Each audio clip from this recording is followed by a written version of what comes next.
Assalamualaikum warahmatullahi wabarakatuh. Tabi pun 17 Agustus setiap tahunnya kita sambut dengan penuh sukacita, bersatu berdaulat, rakyat sejahtera, mengenang pahlawan kemerdekaannya. Anak-anakku, kakak adik, seluruh masyarakat dimanapun berada, dengarkan saya bercerita ya tentang pahlawan Lampung Raden Intan II. Bagaimana ceritanya? Bagaimana kisah perjuangannya? Mari dengarkan bersama. Pada 1 Januari 1834, lahirlah seorang bayi dengan berperawakan gagah perkasa. Ia lahir dari seorang ibu bernama Ratu Mas dan ayahanda bernama Raden Imba.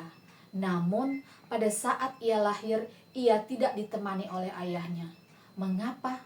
Karena ayahnya merupakan seorang pejuang yang telah diasingkan oleh Belanda ke Pulau Timur. Nak, kamu tahu, ayahmu adalah seorang pejuang tangguh. Kamu harus meneruskan perjuangannya. Begitu ibunya membangun semangat Raden Intan, maka pada usia Raden Intan yang ke-16 tahun, beliau dinobatkan sebagai Ratu Keratuan Darah Putih. Beliau semangat dalam melanjutkan perjuangan ayahandanya Raden Imba Kusuma. Beliau membangun benteng dan menambah persenjataan untuk melawan Belanda. Melihat perjuangan Raden Intan yang begitu gigih, Belanda mengirimkan pasukannya. Setelah 16 tahun pergolakan perjuangan di tanah Lampung mereda, muncul Raden Intan kembali membuat Belanda kacau balau dibuatnya. Maka sebanyak 400 pasukan dikirimkan dari Batavia yang dipimpin oleh Kapten Judd. Adik-adik tahu apa yang terjadi? Pasukan tersebut dipukul mundur oleh Raden Intan. Belanda menginisiasi sebuah perundingan. Namun rupanya mereka tidak menghargai perundingan itu. Mereka memecah belah kekompakan masyarakat di Lampung. Belanda yakin jika Raden Intan masih berjuang di tanah Lampung, maka keberadaan mereka akan terancam. Pada tanggal 10 Agustus tahun 1856, kembali pasukan Batavia dikirimkan ke tanah Lampung melalui kapal perang mereka. Kali ini yang memimpin pergolakan adalah Kapten Wilson. Iring-iringan kapal perang tersebut terdengar atau terlihat oleh Raden Intan. Belanda mengirimkan ultimatum kepada Raden Intan. Jika dalam waktu 5 hari Raden Intan tidak menyerahkan diri, maka mereka akan melakukan genjatan secara besar-besaran. Karena ultimatum tersebut diajukan oleh Raden Intan, sasaran Belanda yang pertama adalah merebut benteng Bendulu. Sasaran Belanda selanjutnya adalah merebut benteng Ketimbang, karena di sanalah tempat Raden Intan bertahan.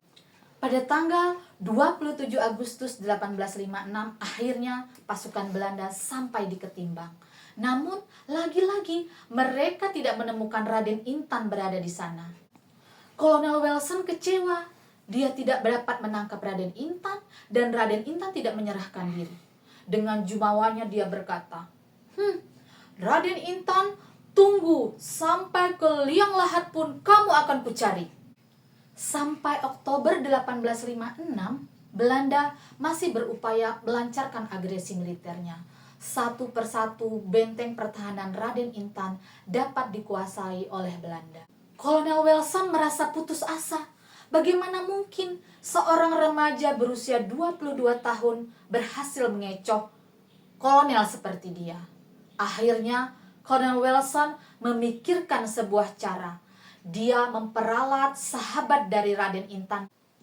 Pengkhianatan pun terjadi. Raden Ngarapat ditugaskan untuk menemui Raden Intan. Raden Ngarapat, kita akan bekerja sama. Bagaimana caranya supaya Raden Intan tertangkap? Jika kamu berhasil menangkap Raden Intan, maka ada imbalan yang akan kami berikan kepadamu. Begitu Kapten Wilson mempropaganda kedua sahabat ini.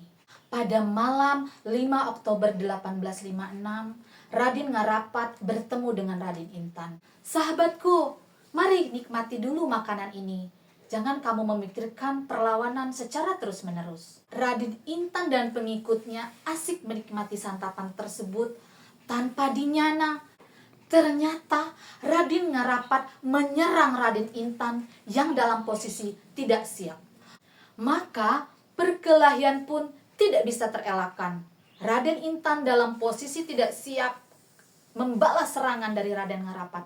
Namun apa yang terjadi? Pasukan Belanda yang sudah berada di sekeliling tempat itu membantu Raden Ngarapat menghabisi Raden Intan. Dengan mayat yang masih berlumuran dengan darah, Raden Ngarapat membawa mayat Raden Intan ke depan Kolonel Wilson. "Hahaha, akhirnya engkau tumbang juga." Pada tahun 1986, pemerintah Republik Indonesia menganugerahi gelar sebagai pahlawan nasional kepada Raden Intan. Hal tersebut dituangkan dalam Keputusan Presiden Republik Indonesia nomor 082 tahun 1986. Demikianlah cerita tentang pahlawan Raden Intan. Semoga dengan cerita ini dapat membakar semangat kita sebagai generasi muda. Bagaimana cara kita mengisi kemerdekaan pada saat ini adalah dengan cara belajar yang tekun bagi anak-anak. Terima kasih, sampai di sini dulu cerita yang dapat saya sampaikan. Wassalamualaikum warahmatullahi wabarakatuh. Tabi pun.